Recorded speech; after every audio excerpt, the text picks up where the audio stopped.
Hello everybody and welcome to this video. I'm InksLaura123 and this is going to be a story time video.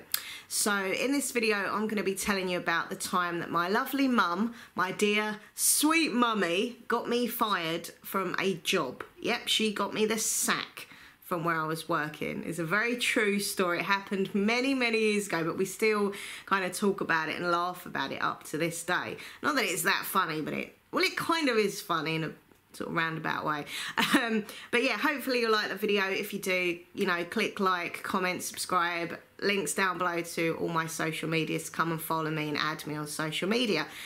Okay, so as I say, this happened a very long time ago. I've been in my current job for like years and years now, full time. I'm a manager.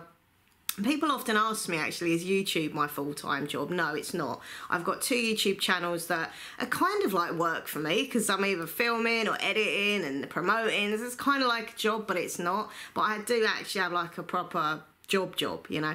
So yeah, this was many years ago. And when I was younger, I started to do, when I left college, I started to do temping. So I'd work for an agency and they would send me out to different offices as a temp.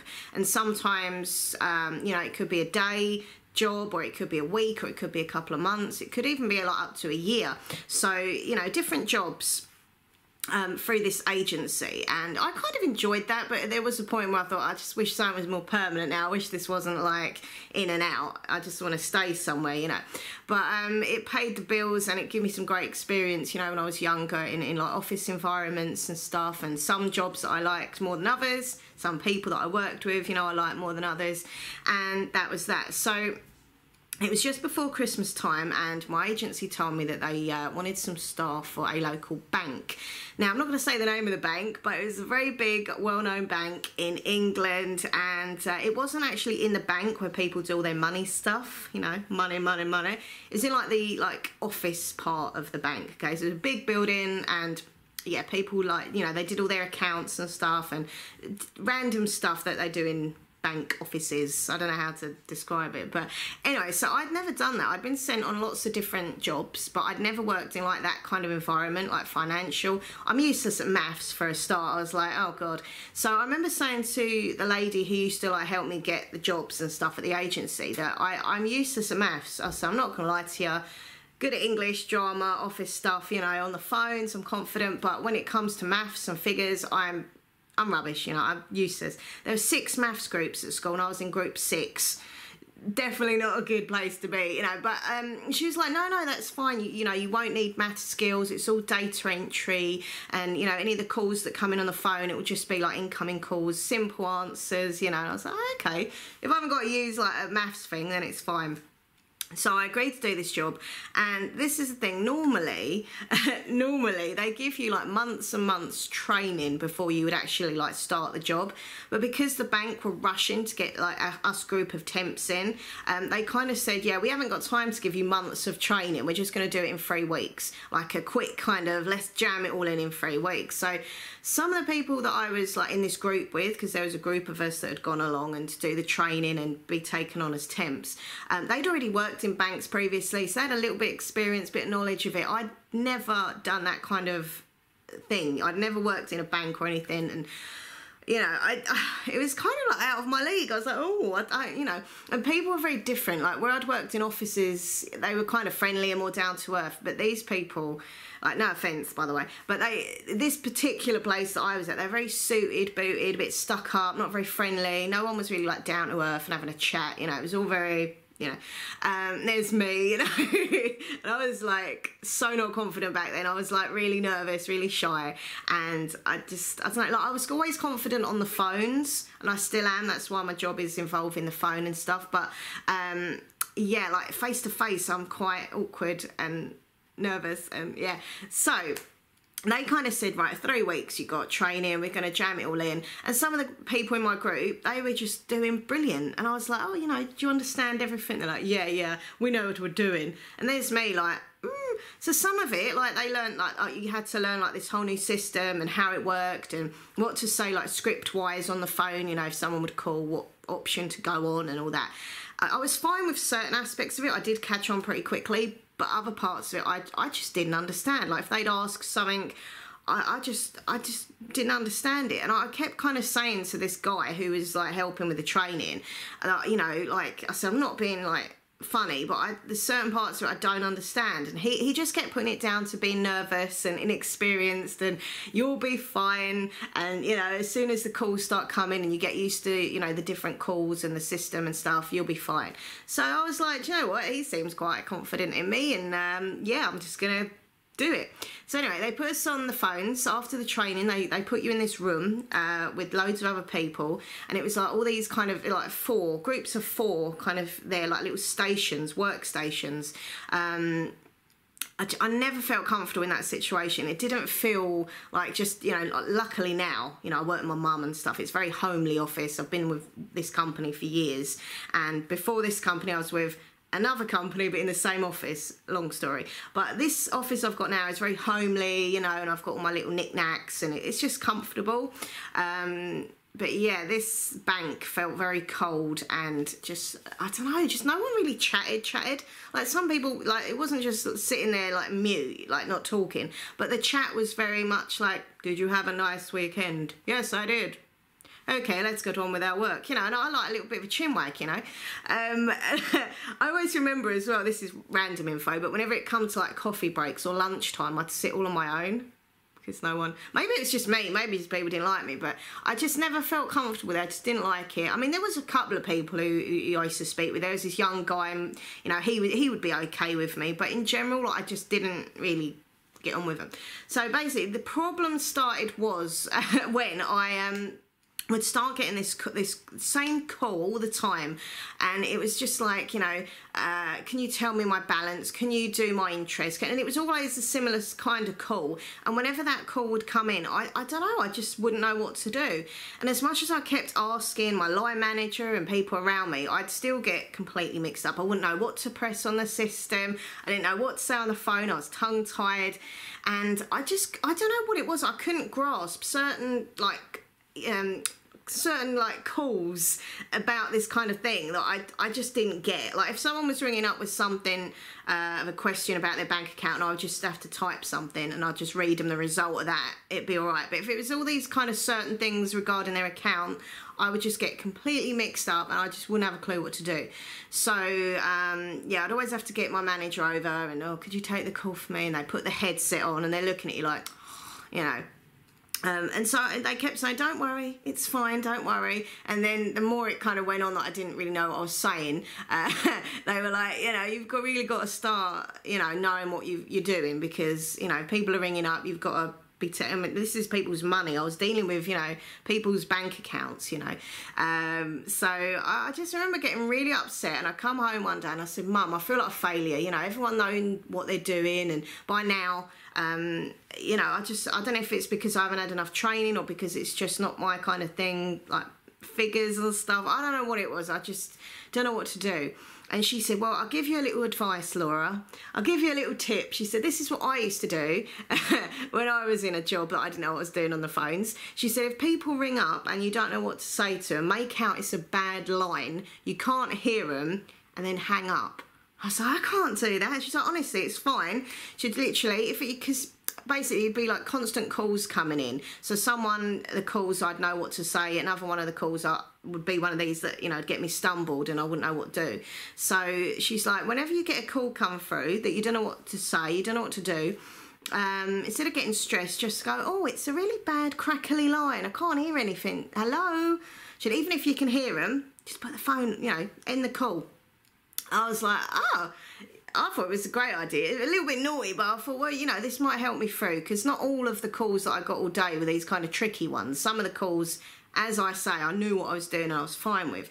So anyway, that's what I started to do, and I would go into work, and, you know, everyone was like, oh, you know, you're really improving and you seem more confident in the role, and I was like, yeah.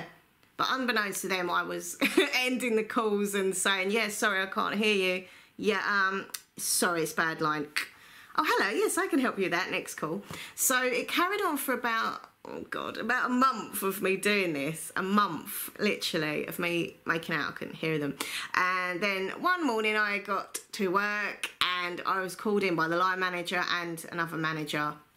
into this little room, and I'd never been in this room, and it looked quite a serious room, you know. It wasn't like part of the where everyone else sat. It was kind of off, and yeah, so in its own little dark dingy room. And I was like, why am I in here? I actually thought, this is ridiculous now, I actually thought they were going to give me a promotion. This is ridiculous, but I did. I was young. I thought, oh, they think I'm really good, they're gonna ask me to, you know. No, it wasn't. So basically they called me in the room and they said, oh, we've got something for you to listen to, Laura. And I was like, okay, right, okay. And then basically the lady pressed this machine, and all I could hear was my own voice talking to customers and saying, sorry, I can't hear you, it's a bad line, ding.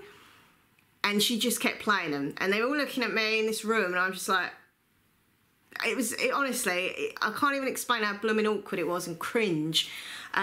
Basically they'd cottoned on to what I was doing, and I was like, oh God, you know. And then she just kept playing them. She didn't just like play a couple. It was like continuous of me saying I couldn't hear them when clearly it was a fine, clear line, and then cutting them off. So yeah, she just kept playing them and playing them one after another. And in my head, I was thinking, oh, just stop it already. Just stop it. I get the hint. Anyway, so she stopped playing them eventually, about an hour later. Not an hour, but it felt like an hour.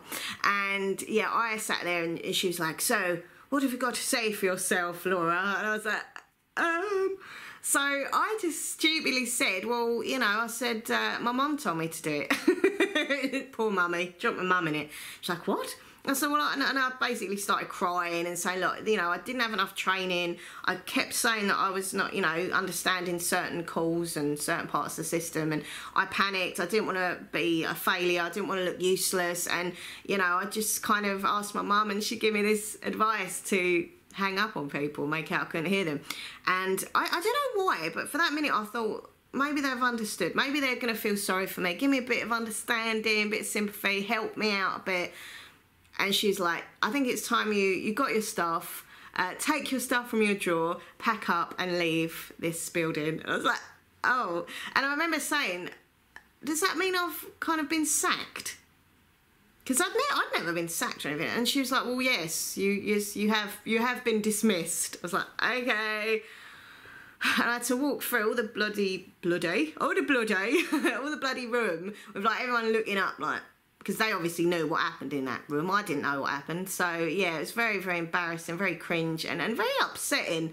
You know, I mean, it's never nice to be sacked, but you know, as a young girl and very kind of like inexperienced, really, I just felt really shit, and I felt really rubbish. And yeah, I remember coming home that night just going mad at my mum, like, you got me fired. But do you know what, like, in the long run, it's kind of funny looking back, but it's also like, it wasn't meant for me. I wasn't meant to work in a bank, being absolutely useless at maths, not even having any like interest in, you know, money and like finance. It wasn't the kind of, you know, area of profession that I wanted to work in, you know, as a job. So in the long run, it was best that I kind of moved on.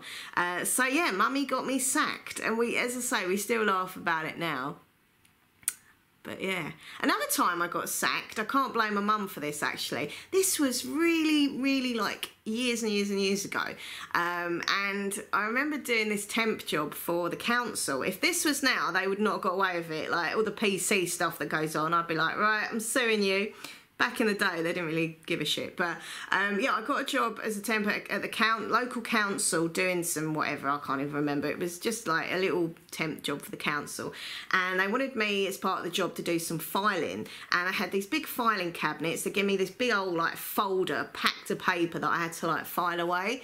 So I go over to the filing cabinet thing, and I could not reach, I could not reach where the A's, B's, C's were, because they were right high up. And I remember going up to the woman I was working with, and I was like, oh, I'm really sorry, I can't reach, like, you know, the alphabet at the top because it's too high, and I'm only like really short, 4'11". I know, I'm a short ass. And yeah, so she said, well, we're gonna have to let you go. I was like, what? And yeah, it's because she said, well, if you know, part of the job role is going to be doing lots of filing, and if you can't reach, but thinking about it, why don't they just give me a step?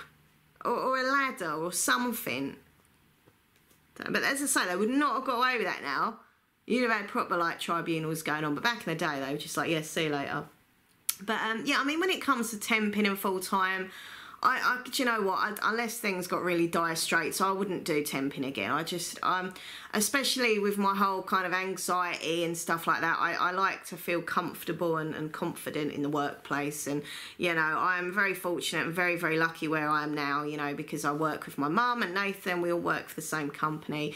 And, you know, there's some bosses that all work around the country that we liaise with and chat with all the time. And so we're like a big group. And it's really nice. They all come down for Christmas dinner and we all kind of get together and have a meal and have a catch up and a work meeting and stuff. And, you know, my big bosses, like the main bosses, the directors of the companies, you know, are really nice, and they're always lovely to us, have a laugh on the phone. Obviously very serious and work orientated, but also really down to earth and just fun people. Do you know what I mean? And nice people. So I'm very lucky, but I couldn't do that temping again, like in and out of different offices, different people. And as I say, yeah, so that's it, really. My mum got me fired. So a hint to you, if you don't know what you're doing at work, don't blooming put the phone down, make out you can't hear people on the phone, because you will. You know, she obviously, when she was doing it, she wasn't, you know, back in the day, wasn't recording the calls. Whereas now, a lot of these offices and that and computer systems do record your calls, which she didn't even think of when she gave me this advice what to do. She didn't think, oh, I know, I bet they record the calls. So, yeah. Anyway, hope you, I can't talk. Hope you've enjoyed this video, and please, as I say, click like, comment, subscribe, and tell me about, you know, your experiences. If you've ever been sacked, have you ever been, you know, struck off from work, and why? What did you do? Was it fair? Do you think you deserve it, or you didn't deserve it? Let me know. Comment down below. I love reading your comments. I think I did deserve it, to be fair. There's nothing like, I couldn't defend myself in this situation. I was bad, and I got caught out. Basically, I got caught out. But I've learned. I'm always good on the phone now. And if I can't understand something, I just kind of get help. I don't just put the phone down. Anyway, thank you for watching. I'll see you all soon. Mwah. Lots of love. Bye.